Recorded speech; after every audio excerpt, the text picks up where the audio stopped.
जय हिंद प्यारे विद्यार्थियों। सामान्य हिंदी प्रश्नोत्तरी की क्लास में आप सभी का पुनः स्वागत है।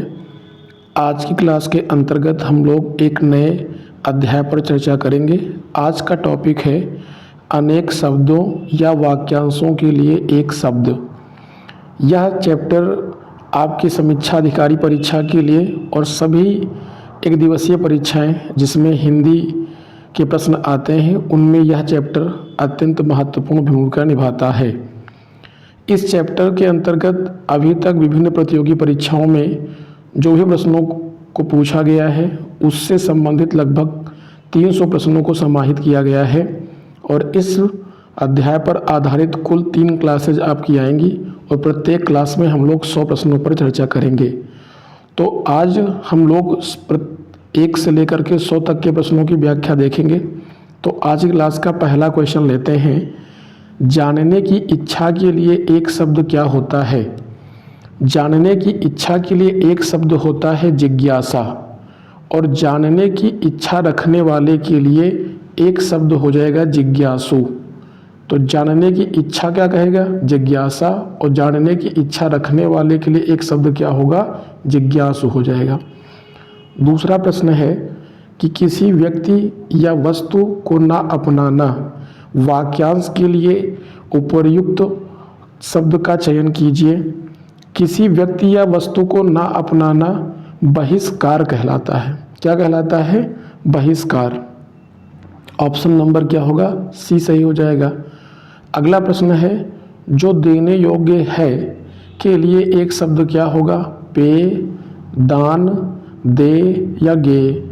जो देने योग्य होता है उसके लिए एक शब्द होगा दे और जो पीने योग्य होता है उसके लिए एक शब्द होता है पे और जो जाने योग्य हो उसके लिए होता है गे।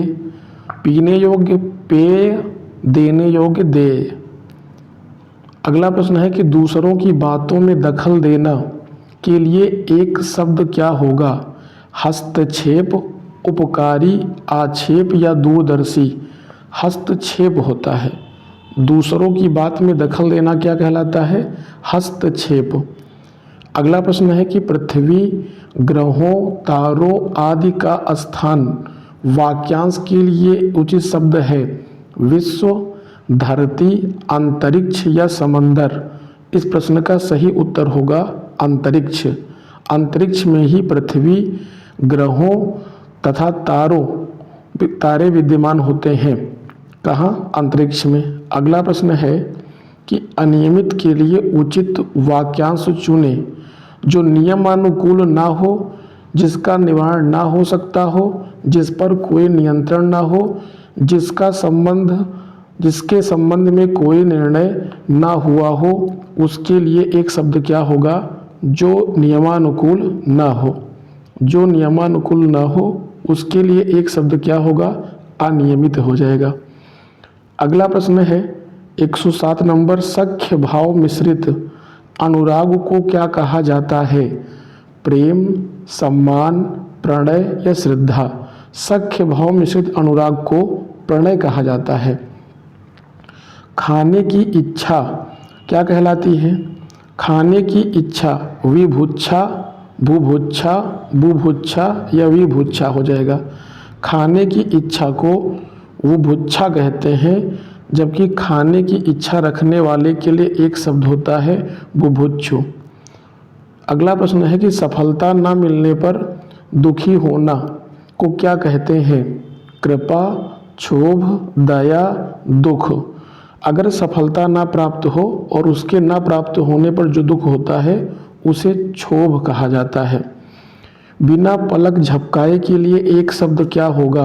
निर्नमेष, निर्विकार, निष्पलक, निष्प्रह। निर्नमेष कहलाता है। बिना पलक झपकाए के लिए एक शब्द क्या होगा? निर्निमेष हो जाएगा। अगला प्रश्न है 11वां नंबर। प्राणदा के लिए अनेक शब्द हैं। जीवन देने वाली दवा, जीवन चाहने वाली राह, प्राण रहने का अभ्यास। तो ध्यान रखिएगा, प्राणदा का मतलब होता है जीवन देने वाली, जीवन चाहने वाली राह, प्राण रहने का अभ्यास, प्राण रहने का मंत्र। जीवन देने वाली दवा को ही प्राणदा बोलते हैं। प्राणदा का मतलब है जीवन देने वाली। इसका प्रश्न होगा जीवन देने वाली। चलिए अगला प्रश्न देख लेते हैं। क्वेश्चन नंबर 12 क्या लिखा है 12वें प्रश्न में। 12वां प्रश्न है कि जो कम खर्च करता हो इस वाक्यांश के लिए शब्द होगा पक्षी चूस, मितव्ययी, कंजूस या लोभी। उसे मितव्ययी कहते हैं। क्या बोलेंगे? मितव्ययी कहेंगे। और जो अधिक खर्च करता हो उसे अपव्ययी कहेंगे। अगला प्रश्न है कि प्रज्ञा चक्षु के लिए वाक्यांश है जिसका बुद्धि जिसका नेत्र हो, बुद्धि और ज्ञान होने वाली प्रज्ञा, प्रज्ञा और चक्षु जिसके समान हो, चक्षु ही जिसकी प्रज्ञा हो। देखिए प्रज्ञा चक्षु का मतलब होता है बुद्धि जिसका नेत्र हो, अर्थात जो अपनी बुद्धि से ही सब कुछ देख लेता हो उसको प्रज्ञा चक्षु कहते हैं। बुद्धि ही जिसका नेत्र हो वो प्रज्ञा चक्षु कहलाएगा। जिसकी कोई उपमा ना दी जा सके के लिए शब्द होगा अल्पज्ञ, अनुपम, अनुयायी या ज्ञानी। जिसकी कोई उपमा ना दी जा सके उसके लिए एक शब्द होता है अनुपम। Option number B. अगला प्रश्न है 15वां। पैसे से मनुष्य के जीवन की इच्छा बलवती होती है। रेखांकित वाक्यांश के लिए एक शब्द होगा, यानी जीवन जीने की इच्छा के लिए एक शब्द क्या होगा? जीविका, चतुरानन, जिजीविषा या इनमें से कोई नहीं। तो इसके लिए सही सेंटेंस सही शब्द होगा जिजीविषा। जिजीविषा मतलब जीने की इच्छा, और जीने की इच्छा रखने वाले के लिए एक शब्द होता है जिजीसु। अगला क्वेश्चन होगा 16 नंबर। जिनका संबंध अध्यात्म से हो के लिए एक शब्द क्या होगा? नैतिक, आध्यात्मिक, शास्त्रीय या धार्मिक। जिनका संबंध अध्यात्म से हो उसके लिए एक शब्द होता है आध्यात्मिक। ऑप्शन नंबर क्या सही होगा? बी सही हो जाएगा। अगला क्वेश्चन है कि अपने जीवन पर स्वयं लिखी कथा वाक्यांश के लिए एक शब्द क्या होगा? अपने जीवन पर अगर स्वयं कोई कथा लिखी जाती है तो उसे आत्मकथा कहते हैं, ध्यान रखिएगा। लेकिन किसी के जीवन पर कोई दूसरा व्यक्ति लिखे तो उसे जीवनी कहते हैं, ध्यान रखेंगे। अगला प्रश्न है जिसे करना कठिन हो, जिसे करना कठिन हो के लिए एक शब्द क्या होगा? दुर्जेय, दुराग्रह, पुष्कर या दुष्कर। इस प्रश्न का सही उत्तर होगा ऑप्शन नंबर डी दुष्कर। जिसे करना कठिन हो उसके लिए एक शब्द होता है दुष्कर। गलत तरीके से किया गया आग्रह दुराग्रह कहलाता है। पुष्कर माने तालाब होता है। अगला प्रश्न है कि सब कुछ जानने वाला वाक्यांश के लिए एक शब्द क्या होगा? अज्ञ, बहुज्ञ, सर्वज्ञ या अवज्ञ। सब कुछ जानने वाले के लिए एक शब्द होता है सर्वज्ञ। और सब जो बहुत कुछ जानता है वो बहुज्ञ होगा, और जो कुछ न जानता है वो अज्ञ होगा। जो कठिनाई से मिलता है के लिए एक शब्द होगा दुर्लभ, सुलभ, अगम या दुर्गम। जो कठिनाई से मिलता है उसके लिए एक शब्द होता है दुर्लभ। ऑप्शन नंबर ए सही हो जाएगा। दिए गए विकल्पों में से कौन सा विकल्प निशीथ का अर्थ है? निशीथ का अर्थ बताना है कौन सा होता है? भानु, चंद्रमा, आधी रात या निशा में स्थिर रहना। आधी रात का समय निशीथ कहलाता है या मध्य रात्रि का समय निशीथ कहलाएगा। 22वां प्रश्न है कि जो मुश्किल से प्राप्त हो उसे कहते हैं अलभ्य, सुलभ, अलभ्य, सुलभ, दुर्लभ या आलंकन। तो जो कठिनता से प्राप्त हो उसके लिए एक शब्द होता है दुर्लभ। ऑप्शन नंबर क्या सही होगा? सी सही हो जाएगा। अवसर के अनुरूप बदल जाने वाले को कहते हैं यथा स्थितिवादी, आदर्शवादी, भाववादी या अवसरवादी। उसे कहते हैं अवसरवादी। अगला प्रश्न है 24 नंबर। भूमि के अंदर की जानकारी रखने वाले को कहा जाता है भूगर्भवेत्ता, पुरातत्ववेत्ता, नतत्वशास्त्री, भूकंपवेत्ता। भूमि के अंदर जानकारी रखने वाले के लिए भूगर्भवेत्ता कहा जाता है। क्या बोलेंगे उसे? भूगर्भवेत्ता। ऑप्शन नंबर ए सही होगा। अगला क्वेश्चन है कि रात्रि में विचरण करने वाले प्राणी को क्या कहा जाता है? निशाचर, वनचर, तमचोर या निशाचर। तो रात्रि में चलने वाले के लिए एक शब्द क्या होगा? निशाचर हो जाएगा। जो खाने योग्य ना हो उसके लिए एक शब्द क्या होगा?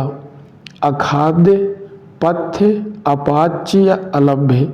जो खाने योग्य ना हो उसके लिए एक शब्द होता है अखाद्य, और जो खाने योग्य हो उसे कहेंगे खाद्य। जिसके पास घर ना हो के लिए एक शब्द क्या होता है? उसके लिए एक शब्द होता है अनिकेत।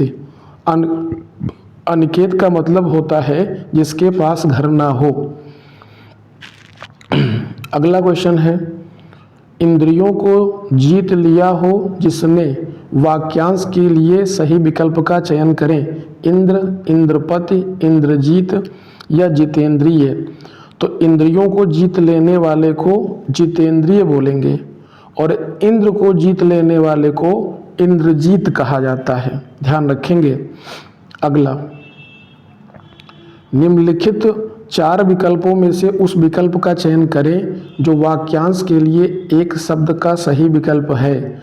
जो थोड़ा जानता है, अल्प, अल्पज्ञ, सर्वज्ञ या अवज्ञ। जो थोड़ा जानता है उसके लिए एक शब्द क्या होता है? अल्पज्ञ होता है। 30 प्रश्न नंबर है, सही विकल्प का चयन करें जो इस लोक की बात है। पाश्चात्य, स्वर्गीय, लौकिक या अलौकिक। तो उसके लिए एक शब्द होता है लौकिक, और जो इस लोक की बात ना हो उसके लिए एक शब्द क्या होता है? अलौकिक हो जाएगा। 31 नंबर प्रश्न है कि सही विकल्प का चयन करें जो वाक्यांशों के लिए एक शब्द है।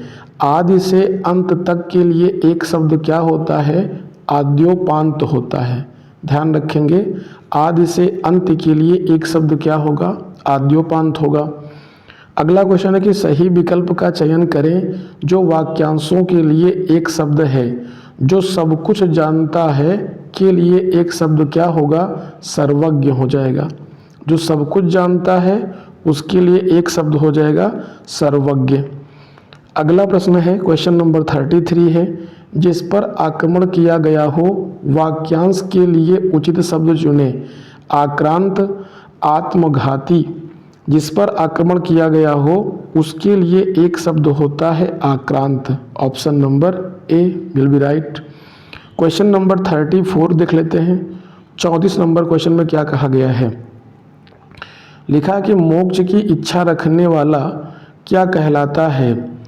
मोक्ष की इच्छा रखने वाला मुमुक्षु कहलाएगा, लेकिन मोक्ष की इच्छा मुमुक्षा कहलाती है। इस प्रश्न का उत्तर होगा ऑप्शन नंबर ए। जानने की इच्छा रखने वाला जिज्ञासु और जानने की इच्छा जिज्ञासा कहलाती है। 35 नंबर प्रश्न है कि जो किसी भी स्थिति में टाला ना जा सके के लिए एक शब्द क्या होगा? अनिवार्य, आजीवन, संभव, असंभव। जो किसी भी स्थिति में टाला ना जा सके उसके लिए एक शब्द क्या होता है? अनिवार्य, आजीवन, संभव या असंभव। उसके लिए एक शब्द होता है अनिवार्य। क्वेश्चन नंबर 36 देख लेते हैं। रात में घूमने वाला के लिए एक शब्द होगा निशाचर, अचर, तपस्वी, भ्रमणीय। उसके लिए एक शब्द होता है निशाचर। रात्रि में घूमने वाला निशाचर होता है। निशा माने रात्रि, चर माने चलने वाला। उपकार को मानने वाला के लिए एक शब्द क्या होगा? कृतज्ञ, धर्मज्ञ, कृतघ्न, परोपकारी। जो किए गए उपकार को मानता हो उसके लिए एक शब्द होता है कृतज्ञ, और जो किए गए उपकार को ना मानता हो उसके लिए एक शब्द होता है कृतघ्न, यानी सी ऑप्शन हो जाएगा। अगला क्वेश्चन है, जो ऋण ले एक ही शब्द में लिखिए। उत्तम वर्ण, मध्य वर्ण, निरंकुश या अधमर्ण। जो ऋण ले उसके लिए एक शब्द होता है अधमर्ण। क्या होगा? अधमर्ण। अगला क्वेश्चन है 39 नंबर की चिरकाल तक जीवित रहने वाला के लिए एक शब्द क्या होता है? ईश्वर, अमर, चिरंजीवी, अजर। तो चिरकाल तक जीवित रहने वाला के लिए एक शब्द होता है चिरंजीवी। ऑप्शन नंबर सी सही हो जाएगा। अगला प्रश्न है 40 नंबर, किसी के शरण में आए हुए व्यक्ति को कहते हैं शरणागत, चरणागत, अतिथि या आगंतुक। किसी के शरण में आए हुए व्यक्ति को शरणागत कहा जाता है। क्या कहते हैं? शरणागत कहते हैं। अगला प्रश्न है कि विवाद या गुटबाजी से अलग रहने वाला के लिए एक शब्द क्या होगा? न्यायाधीश, विवेकशील, कायर या तटस्थ। विवाद या गुटबाजी से अलग रहने वाले के लिए एक शब्द क्या होता है? उसके लिए एक शब्द होगा तटस्थ। ध्यान रखेंगे, जैसे इजराइल फिलिस्तीन विवाद पर भारत पूर्णतः तटस्थ रहा, मतलब विवाद या गुटबाजी से अलग रहने वाला, किसी भी बात पर कोई टिप्पणी ना करना, मूक बनकर तमाशा देखना, यही तटस्थ होता है। गलत को सही न कहना, सही गलत न कहना, मतलब वाद विवाद में नहीं पड़ना, गुटबाजी से अलग रहना तटस्थ हो जाता है। अगला, जिसमें संदेह ना हो, इस वाक्यांश के लिए एक शब्द क्या होगा? भ्रमांध, असंदिग्ध, संदेहपूर्ण या संदिग्ध। जिसमें संदेह ना हो उसके लिए एक शब्द होता है असंदिग्ध। क्या होगा? संदिग्ध। और जिसमें संदेह हो उसके लिए हो जाएगा संदिग्ध, जिसमें ना हो वो असंदिग्ध हो जाएगा। भ्रमांध का मतलब होता है भ्रम से अंधा। अगला क्वेश्चन है कि 100 वर्षों के समाहार को क्या कहते हैं? 100 वर्षों के समाहार को क्या कहा जाता है? शताब्दी कहते हैं। ऑप्शन नंबर बी सही हो जाएगा। 44 नंबर क्वेश्चन है कि जो किसी का पक्ष ना ले के लिए एक शब्द होगा? अपक्षधर, आदर्श, तटस्थ या निष्पक्ष। जो किसी का पक्ष ना ले उसके लिए एक शब्द होता है निष्पक्ष। ऑप्शन नंबर डी हो जाएगा। अगला क्वेश्चन है युयुत्सु शब्द का क्या अर्थ होता है? युयुत्सु शब्द का अर्थ होता है युद्ध करने का इच्छुक। जो युद्ध करने का इच्छुक हो उसके लिए एक शब्द क्या होगा? युयुत्सु हो जाएगा। अगला प्रश्न है क्वेश्चन नंबर 46 है, जिसकी पूर्व से कोई आशा ना हो के लिए एक शब्द क्या होगा? प्रत्याशा, अनाहूत, अप्रत्याशित या अपरिमेय। जिसकी पूर्व से कोई आशा ना हो उसके लिए एक शब्द होता है अप्रत्याशित। ऑप्शन नंबर सी सही हो जाएगा। जिसकी पूर्व से कोई आशा ना हो, अप्रत्याशित। अगला क्वेश्चन है कि उपत्यका का अर्थ होता है, उपत्यका का अर्थ क्या होता है? प्राणियों के पेट का एक अंग, पर्वत का शिखर, पर्वत के पास की भूमि, सूर्य जिस पर्वत के पीछे निकलता है। बताइए, उपत्यका का अर्थ होता है पर्वत की पास की भूमि। पर्वत के पास की भूमि को उपत्यका कहते हैं और पर्वत की ऊपरी भूमि को आधित्यका कहते हैं। ध्यान रखिएगा, ये दो प्रकार के क्वेश्चन आते हैं। समीप की कहेगा तो उपत्यका और ऊपर की कहेगा तो आधित्यका कहेंगे। अगला क्वेश्चन, धूतों अर्थात जीवों द्वारा होने वाला दुख वाक्यांश के लिए एक शब्द क्या होगा? आधिभौतिक, आत्मघाती, आधिदैविक या आधिदैहिक। धूतों अर्थात जीवों द्वारा होने वाले दुख को आधिभौतिक कहा जाता है। ऑप्शन नंबर ए सही हो जाएगा। अगला क्वेश्चन है कि अपना मतलब निकालने वाला के लिए उचित शब्द क्या है? कुटिल, स्वार्थी, स्वार्थपरक या स्वार्थपरकता। स्वार्थी होता है। अपना मतलब निकालने वाले के लिए एक शब्द क्या होगा? स्वार्थी हो जाएगा। अगला क्वेश्चन है कि आभ्यंतर का सही अर्थ क्या होगा? आभ्यंतर का सही अर्थ क्या होगा? किसी वस्तु से भिन्न, किसी वस्तु का भीतरी गुण, किसी वस्तु का बाहरी भाग या किसी वस्तु की आभा। आभ्यंतर का अर्थ होता है किसी भी वस्तु का भीतरी भाग। यहाँ पर थोड़ा सा मिसप्रिंट है, इसको भाग लिख लीजिएगा, गुण नहीं होगा यहाँ पर, भाग। तो किसी वस्तु का जो भीतरी भाग होता है उसे ही क्या कहते हैं? आभ्यंतर कहते हैं। ऑप्शन नंबर बी सही हो जाएगा। चलिए अगला क्वेश्चन है, क्वेश्चन नंबर 51 की तरफ बढ़ेंगे। जीने की इच्छा के लिए एक शब्द क्या होता है?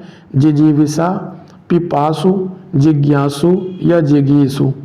जीने की इच्छा के लिए एक शब्द होता है जिजीविषा, और जीने की इच्छा रखने वाले के लिए एक शब्द होता है जिजीषु।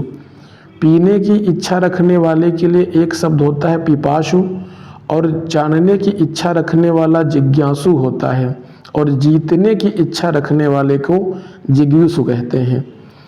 अगला प्रश्न है, क्वेश्चन नंबर 52 है। वह कवि जो तत्काल कविता करने में कुशल हो उसके लिए एक शब्द होता है आशु कवि। क्या होता है? आशु कवि। जो राजा का कवि हो उसके लिए राजकवि होगा, जो कवि महान हो वो महाकवि हो जाएगा, और जो कवि सुंदर हो वो सुकवि हो जाएगा। जो अपने स्थान या स्थिति से अलग ना किया जा सके के लिए एक शब्द क्या होगा? अटूट, अटल, अच्युत या अदेय। तो जो अपने स्थान या स्थिति से अलग ना किया जा सके उसके लिए एक शब्द होता है अच्युत। क्वेश्चन नंबर 54 है। जो ज्ञात इतिहास से पहले का हो वाक्यांश के लिए एक शब्द क्या होगा? प्रागैतिहासिक, अर्वाचीन, प्राचीन या इतिहासोत्तर। उसके लिए एक शब्द होता है प्रागैतिहासिक। जो ज्ञात इतिहास से पहले का हो उसके लिए एक शब्द क्या होता है? प्रागैतिहासिक होता है। अगला क्वेश्चन है कि जो स्त्री के वशीभूत हो के लिए एक शब्द क्या होगा? जो स्त्री के लिए वशीभूत हो उसके लिए एक शब्द होता है स्त्रैण। क्या होता है? स्त्रैण। प्रश्न का सही उत्तर होगा ऑप्शन नंबर जी, सी। जो स्त्री के वशीभूत हो उसके लिए एक शब्द होगा स्त्रैण। क्वेश्चन नंबर 56 है कि शक्ति की उपासना करने वाले को क्या कहते हैं? शक्ति की उपासना करने वाले के लिए क्या कहते हैं? ऑप्शन देख लेते हैं। वैष्णव लिखा है, शाक्त, नाथपंथी या शैव। उसे क्या कहा जाता है? ध्यान रखें, जो शक्ति का उपासक होता है उसके लिए एक शब्द होता है शाक्त। जो विष्णु का उपासक होता है उसके लिए एक शब्द होता है वैष्णव, और जो शिव का उपासक होता है उसके लिए एक शब्द होगा शैव। जो नाथ पंथ को मानता है उसके लिए एक शब्द होगा नाथपंथी। जैसे हमारे प्रदेश के वर्तमान मुख्यमंत्री श्री योगी आदित्यनाथ जी नाथपंथी संप्रदाय के संत हैं, क्योंकि ये गोरखनाथ जी के गोरक्षपीठ के अधीश्वर हैं। अगला प्रश्न देख लेते हैं कि वह स्त्री जिसके साथ विवाह का वचन दिया गया हो उसके लिए एक शब्द क्या होगा? वागदान, वागदत्ता, वागबद्ध या वागविदा। वह स्त्री जिसके साथ विवाह का वचन दिया गया हो उसके लिए एक शब्द होता है वागदत्ता। ऑप्शन नंबर बी होगा। अगला क्वेश्चन है, जिसे अपनी जगह से अलग कर दिया गया हो, जिसे अपनी जगह से अलग कर दिया गया हो के लिए एक शब्द क्या होगा? संस्थापित, विस्थापित, संस्थाजित, अवस्थापित। तो उसके लिए एक शब्द होता है विस्थापित। जिसे अपनी जगह से अलग कर दिया गया है उसके लिए एक शब्द होगा विस्थापित। मरणासन्न अवस्था वाले के लिए एक शब्द क्या होगा? मृतगामी, मुमूर्ष, मैमर्त्य या निर्विकारी। तो ध्यान रखेंगे, मरणासन्न अवस्थाओं के लिए मैमर्त्य एक शब्द होता है। क्या होता है? मैमर्त्य होगा। अगला प्रश्न है कि सवाल जवाब बहस हुज्जत, सवाल जवाब बहस हुज्जत या दिए गए उत्तर पर उत्तर के लिए एक शब्द क्या होता है? उत्तरण, उत्तरोत्तर, उत्तरापेक्षी या प्रति उत्तर। तो इसके लिए सही जवाब क्या होगा? प्रति उत्तर। ऑप्शन नंबर क्या होगा? डी सही हो जाएगा। क्वेश्चन नंबर 61 की तरफ बढ़ेंगे। 61 नंबर लिखा है कि बड़े, मिसप्रिंट हुआ है, बड़े नहीं बल्कि यहाँ पर एक शब्द होना चाहिए था बुरे। बुरे उद्देश्य से की गई गुप्त मंत्रणा के लिए एक शब्द क्या होगा? बुरे उद्देश्य से की गई गुप्त मंत्रणा के लिए एक शब्द होता है दुरभिसंधि। क्या होता है? दुरभिसंधि।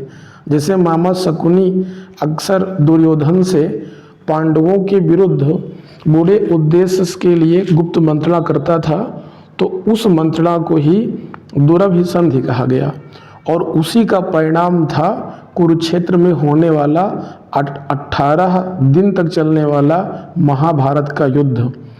चलिए अगला क्वेश्चन लिखेंगे, ज्ञान प्राप्ति करने की इच्छा रखने वाला क्या कहलाता है? ज्ञान की प्राप्ति की इच्छा रखने वाले के लिए एक शब्द ज्ञानी होगा, जिज्ञासु, ज्ञाता या ज्ञानेंद्र होगा। तो ज्ञान की प्राप्ति रखने वाले के लिए भी एक शब्द होता है जिज्ञासु और जानने की इच्छा रखने वाले के लिए भी एक शब्द होता है जिज्ञासु, और जानने की इच्छा क्या होता है? जिज्ञासा होता है। 63 नंबर प्रश्न है कि मदिरा पीने का प्याला के लिए एक शब्द क्या होगा? चस्क, चश्म, चषक या चषक।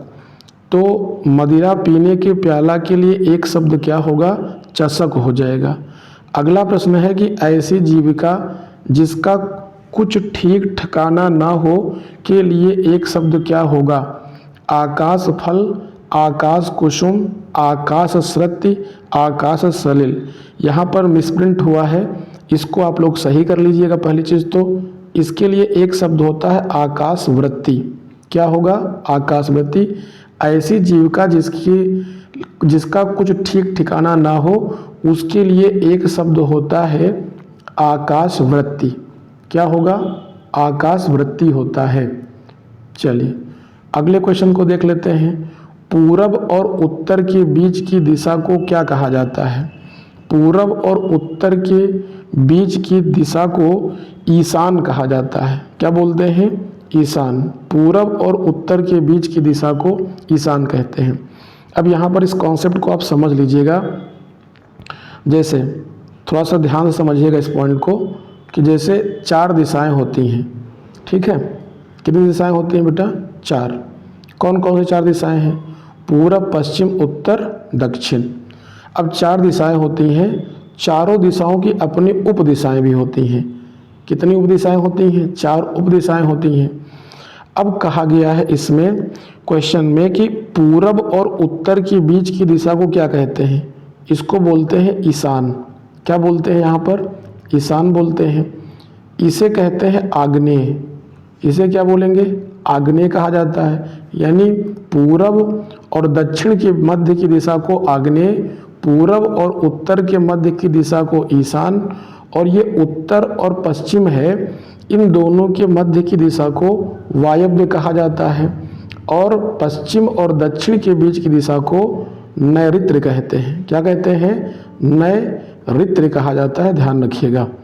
तो ये दोनों दूसरे के विपरीत भी हो जाएंगे। ईशान का नैऋत्य हो जाएगा, आग्नेय का वायव्य हो जाएगा। चलिए ये इंपॉर्टेंट क्वेश्चन है, इसका ध्यान रखिएगा। यहाँ पर पूछा गया था पूरब और उत्तर के बीच की दिशा को क्या बोलते हैं? ईशान।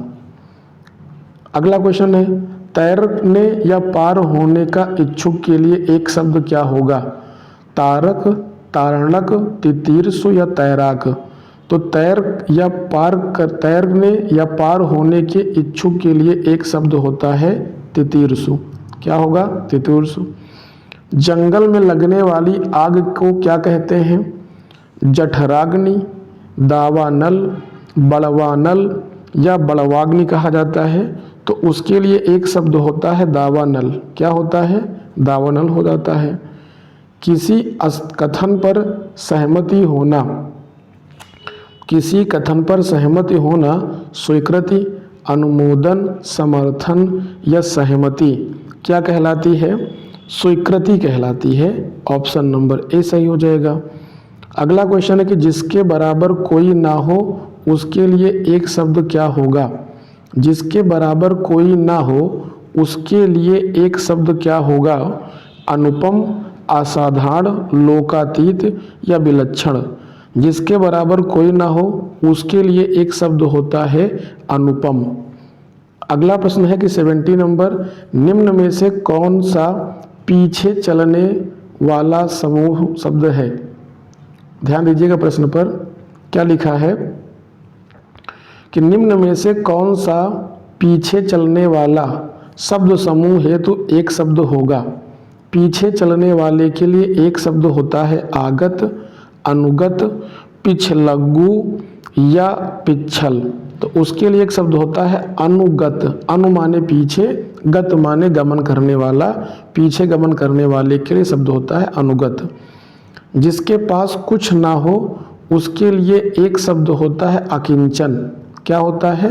अकिंचन। जिसके पास कुछ ना हो उसके लिए अकिंचन। जिसके पास घर ना हो वो अनिकेत।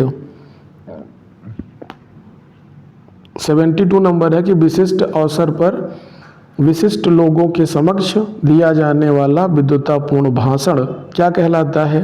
अपभाषण, संभाषण, अनुभाषण या अभिभाषण। तो उसे अभिभाषण कहा जाता है। अगला क्वेश्चन, भला चाहने वाला के लिए एक शब्द क्या होगा? उसके लिए एक शब्द होता है हितैषी। भला चाहने वाले के लिए एक शब्द क्या होगा? हितैषी हो जाएगा। किसी की सहायता करने वाला सहकार, सहचर, सहायक या पुण्यात्मा। किसी की सहायता करने वाला सहायक होता है। पर्वत की तलहटी के लिए एक शब्द क्या होगा? पर्वत की तलहटी के लिए एक शब्द होगा बेसिन, उपत्यका, द्रोण या घाटी। पर्वत की तलहटी के लिए एक शब्द होता है उपत्यका। Option number B. कंजूसी से धन व्यय करने वाला के लिए एक शब्द क्या होगा? कंजूसी से धन व्यय करने वाले के लिए एक शब्द क्या होगा? मस्त्रण, अल्पव्ययी, कृपण या मितव्ययी। कंजूसी से धन व्यय करने वाले के लिए एक शब्द होता है कृपण। Option number C. अगला क्वेश्चन है कि ऐसा व्यक्ति जिसके आने का दिन और समय पहले से निश्चित ना हो उसके लिए एक शब्द क्या होगा? अतिथि, असामयिक, अभ्यागत या गणमान्य। उसके लिए एक शब्द क्या होगा? अतिथि हो जाएगा। ऑप्शन नंबर ए। 78 नंबर क्वेश्चन है कि जिसे प्रमाण द्वारा सिद्ध ना किया जा सके उसके लिए एक शब्द क्या होगा? अप्रमेय, अप्रमाणित, अप्रमाणित या अपरिमित। जिसे प्रमाण द्वारा सिद्ध ना किया जा सके उसके लिए एक शब्द क्या होगा? अप्रमेय हो जाएगा। क्या होगा? अप्रमेय। अगला प्रश्न है कि जिसका शत्रु पैदा ना हुआ हो उसके लिए एक शब्द क्या होगा? उसके लिए एक शब्द हो जाएगा अजातशत्रु। जिसका शत्रु पैदा ना हुआ हो के लिए एक शब्द होगा अजातशत्रु। जिसका उपचार ना हो सके के लिए एक शब्द क्या होगा? असाध्य। आप लोग कमेंट में बताइएगा। यहाँ पर एक प्रश्न दिमाग में आया है कि जिसका शत्रु पैदा ना हुआ हो के लिए एक शब्द होता है अजातशत्रु। यहाँ पर आप एक नहीं बल्कि हमारी ओर से 2 प्रश्न आप लोग कमेंट में इनके उत्तर बताइएगा, हम उसको देखेंगे। पहली चीज़ तो ये बताना कि प्राचीन भारतीय इतिहास में अजातशत्रु नाम का एक शासक हुआ था। वो किस वंश का था? उस वंश का नाम बताना है आपको कमेंट में। दूसरा प्रश्न आपको ये बताना है कि भारतीय राजनीति का अजातशत्रु किसे कहा जाता है। इन 2 प्रश्नों का जवाब आप लोग कमेंट में बताइएगा हमें। चलिए 80 नंबर प्रश्न पे चलते हैं कि जिसका उपचार ना हो सके। सीरीज कैसी लग रही है आप लोगों को? अगर अच्छी लग रही हो तो भैया लाइक वगैरह कर दिया करें और सब्सक्राइब भी कर दिया करें। खैर अगला क्वेश्चन है कि जिसका उपचार ना हो सके के लिए एक शब्द है असाध्य, दुस्साध्य और साधनहीन या श्रम साध्य। तो जिसका इलाज ना हो सके, जिसका उपचार ना हो सके उसके लिए एक शब्द होता है असाध्य। यहाँ पर ऑप्शन नंबर क्या सही होगा? ऑप्शन नंबर ए सही होगा, ध्यान रखेंगे। जिसका कोई उपचार ना हो सके उसके लिए एक शब्द होता है असाध्य। कुछ ऐसी बीमारियां हो जाती हैं जो लाइलाज हो जाती हैं, तो कहेंगे ये असाध्य बीमारी है एक प्रकार से। अगला क्वेश्चन है कि मोक्ष की कामना करने वाला वाक्यांश के लिए एक शब्द क्या होगा? मोक्ष की कामना करने वाला के लिए एक शब्द क्या होता है? मुमुक्ष होगा। क्या होगा? मुमुक्ष। और अगर यही पूछा होता कि मोक्ष की इच्छा, तो मोक्ष की इच्छा के लिए एक शब्द होता है मुमुक्षा। क्या होगा फिर? मुमुक्षा हो जाएगा। और मोक्ष की इच्छा रखने वाले के लिए क्या कहेंगे? उसे मुमुक्ष कहेंगे। और जो वर्तनी में भी ये शब्द आता है, ध्यान रखेंगे, ये वर्तनी में भी आता है। तो आपको बहुत मुश्किल से ऐसा शब्द देखने को हिंदी में मिलेगा कि कोई एक ऐसा 3 अक्षर का शब्द हो और उसके तीनों अक्षरों में छोटे ऊ की मात्रा मिले। ऐसा केवल अभी तक तो हमारी जानकारी में एक ही शब्द मिला है। अगर आप लोगों को कहीं दूसरा मिला हो तो कमेंट बताइएगा। वो मुमुक्ष शब्द होगा, ये ध्यान रखेंगे। तो मुमुक्ष किसको बोलते हैं? मोक्ष की कामना करने वाला। चलिए 82 नंबर क्वेश्चन है, जो इंद्र पर विजय प्राप्त कर चुका हो। देखिए आ गया वो क्वेश्चन। जो इंद्र पर विजय प्राप्त कर चुका हो उसके लिए एक शब्द होता है इंद्रजीत। और जिसने इंद्रियों को जीत लिया हो उसको बोलेंगे जितेंद्रिय। यानी अगर यहाँ इंद्रियों को जीतने की बात होती तो सी ऑप्शन सही हो जाता, लेकिन इंद्र को जीतने की बात हो रही है तो ए हो रहा है, इंद्रजीत हो जाएगा। 83 नंबर क्वेश्चन है कि उच्च कुल में पैदा व्यक्ति के लिए एक शब्द क्या होगा?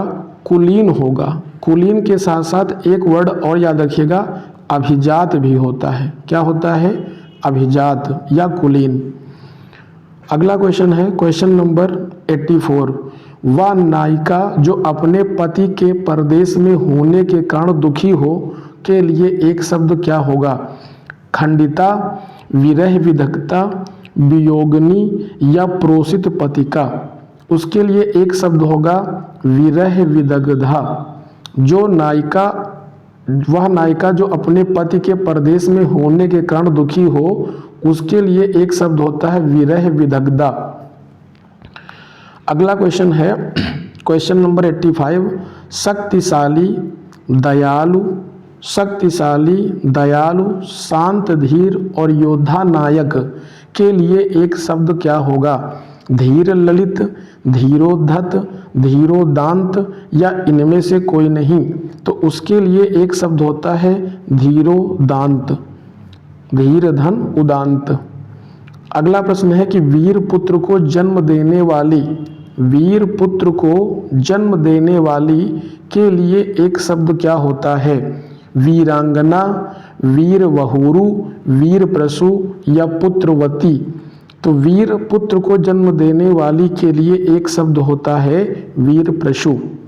पृथ्वी के 3 ओर पानी वाला स्थान, उसे क्या कहेंगे? उसे प्रायद्वीप कहेंगे। यहाँ पर आप सभी कॉन्सेप्ट को पूरी तरह समझ लीजिएगा। अगर कहा जाए कि एक ऐसा स्थल जिसके 3 ओर जल हो तो उसे प्रायद्वीप कहा जाएगा। एक ऐसा स्थल जिसके चारों ओर जल हो उसे द्वीप कहा जाएगा। और द्वीप के बड़े स्वरूप को क्या कहा जाता है? महाद्वीप कहा जाता है। और द्वीपों के छोटे छोटे समूह को क्या कहते हैं? द्वीप समूह कहते हैं। जैसे अंडमान निकोबार द्वीप समूह है, जैसे इंडोनेशिया द्वीप समूह है, जैसे अरब प्रायद्वीप है, जैसे ग्रीनलैंड द्वीप है, जैसे एशिया महाद्वीप है। ध्यान रखेंगे। Question number 88। ईश्वर का कोई आकार नहीं होता। अगर ईश्वर का कोई आकार नहीं होता तो उसके लिए एक शब्द होता है निराकार। चले अगला क्वेश्चन, क्वेश्चन नंबर 89 है। 89 में कहा गया है कि गोद लिया हुआ पुत्र, गोद लिया हुआ पुत्र के लिए एक शब्द क्या होता है? गोद लिए हुए पुत्र के लिए एक शब्द होता है दत्तक। ऑप्शन नंबर ए सही होगा। जो मापा ना जा सके उसके लिए एक शब्द क्या होगा? अपर, अपमा, अपामित, अनुमेय, अपर में। जो मापा ना जा सके उसके लिए एक शब्द होता है अपरिमेय। Option number D. Question number 91 की ओर बढ़ेंगे। जो व्याकरण जानता है उसके लिए एक शब्द क्या होगा? जो व्याकरण जानता है के लिए एक शब्द क्रम में सही विकल्प चुनिए। शास्त्री, व्याकरणविद या वैयाकरण। तो जो व्याकरण को जानता है उसके लिए एक शब्द होगा वैयाकरण। क्वेश्चन नंबर 98 है। 92 में लिखा है कि जहाँ लोगों का मिलन हो उसके लिए एक शब्द क्या होता है? जहाँ लोगों का मिलन हो के लिए एक शब्द क्रम में सही विकल्प चुनिए। सम्मेलन, सम्मिलन, मेला या भीड़। तो जहाँ लोगों का मिलन होता है उसके लिए एक शब्द होता है सम्मेलन, और सम्मेलन का संधि विच्छेद होता है सम धन मिलन। और आप लोग कमेंट में बताइएगा कि सम्मेलन में कौन सी संधि होगी। 93 नंबर क्वेश्चन है कि शास्त्र क्या है? उपयुक्त शब्द का चयन करें। एक तरह की विद्या, वह हथियार जो भेंक कर चलाया जाता है, वह हथियार जो हाथ में थाम कर चलाया जाता है, या इनमें से कोई नहीं।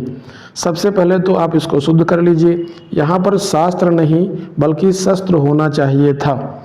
शस्त्र क्या होता है? शस्त्र वह हथियार जो हाथ में थाम कर चलाया जाता है उसे क्या कहते हैं? उसे शस्त्र कहते हैं। जैसे गदा, गदा क्या है? एक प्रकार का शस्त्र होता है। और जो फेंक कर चलाया जाता है हथियार उसे क्या कहते हैं? उसे कहा जाता है अस्त्र। जैसे भाला, भाला को फेंक कर चलाते हैं तो अस्त्र। और आपको पता है कि आप लोग अच्छा बताइएगा कमेंट में कि 5 पांडव पुत्रों में से किसका प्रिय हथियार भाला था और किसका प्रिय हथियार गदा था। हमने दोनों का उदाहरण यहाँ बताया।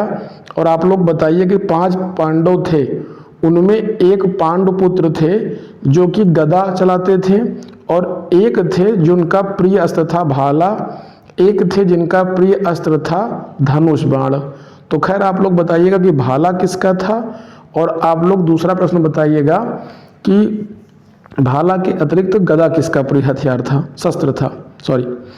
आगे बढ़ते हैं। अच्छा, क्वेश्चन नंबर 94 है कि जिसमें संसार के प्रति मोह ना हो उसके लिए उपयुक्त शब्द क्या होगा? जिसमें संसार के प्रति मोह ना हो उपयुक्त शब्द होगा रागी, अनुरागी, शीतरागी या वीतरागी। उसके लिए एक शब्द होता है वीतरागी। अगला क्वेश्चन है 95। किसी प्रतियोगिता में विजयी होने पर दिया जाता है, उपयुक्त शब्द का चयन करें। पारितोषिक, उपहार, प्रेमोपहार या पुरस्कार। किसी प्रतियोगिता में विजयी होने पर दिया जाता है, उपयुक्त शब्द का चयन करें। क्या? पारितोषिक या उपहार या प्रेमोपहार या पुरस्कार। तो वो पारितोषिक प्रदान किया जाता है। ऑप्शन नंबर ए। कुसंगति के कारण चरित्र पर दोष लगाना, उपयुक्त शब्द का चयन करें। दुष्चरित्र, कलंक, अपकीर्त या अपयश। तो उसके लिए एक शब्द क्या होगा? कलंक हो जाएगा। Option number B. जो कभी बूढ़ा ना हो, उपयुक्त शब्द का चयन करें। जो कभी बूढ़ा ना हो उसके लिए एक शब्द क्या होता है? उसके लिए एक शब्द होता है अजर। और जो कभी ना मरे उसके लिए एक शब्द होता है अमर। जैसे माता सीता जी ने हनुमान जी को एक वरदान दिया था, अजर अमर गुण निध सुत हो। मतलब अजर रहो मतलब कभी वृद्ध ना हो, अमर मतलब कभी आपकी मृत्यु ना हो। तो वो आज भी जीवित है हम लोगों के बीच में। ठीक है। जो कानून के विरुद्ध हो, जो कानून के विरुद्ध हो उसके लिए एक शब्द क्या होता है? उपयुक्त शब्द का चयन करें। निरुद्ध, अवैध, संवैधानिक या वैधानिक। तो जो कानून के विरुद्ध हो उसके लिए एक शब्द होता है अवैध, और जो कानून के अनुकूल हो उसके लिए एक शब्द होगा वैध। वह स्त्री जिसका पति दूसरा विवाह कर ले, इसके लिए वाक्यांश में दूसरा शब्द क्या होगा? अनूढ़ा, खंडिता, अध्यूढ़ा या परित्यक्ता। वह स्त्री जिसका पति दूसरा विवाह कर ले उसके लिए एक शब्द होता है अध्यूढ़ा। क्या होता है? अध्यूढ़ा। चलिए आज की क्लास का 100वां और अंतिम प्रश्न है। लिखा है कि एक बार कही बात को दोहराते रहना वाक्यांश के लिए एक शब्द क्या होता है? एक ही बार कही हुई बात को दोहराते रहना प्राकथन होता है, प्रस्तावना, आगार या पृष्ठपेषण। तो जो एक बार कही हुई बात को दोहराता रहना पृष्ठपेषण कहलाता है। इस प्रकार से आज की क्लास में हम लोगों ने कुल 100 प्रश्नों को देखा है। इस अध्याय से विभिन्न प्रतियोगी परीक्षाओं में कुल 300 प्रश्नों को समाहित किया गया है। अगले 100 प्रश्नों की व्याख्या हम लोग अगली क्लास में देखेंगे। तब तक के लिए आप लोग पढ़ते रहिए, मस्त रहिए। बहुत बहुत धन्यवाद।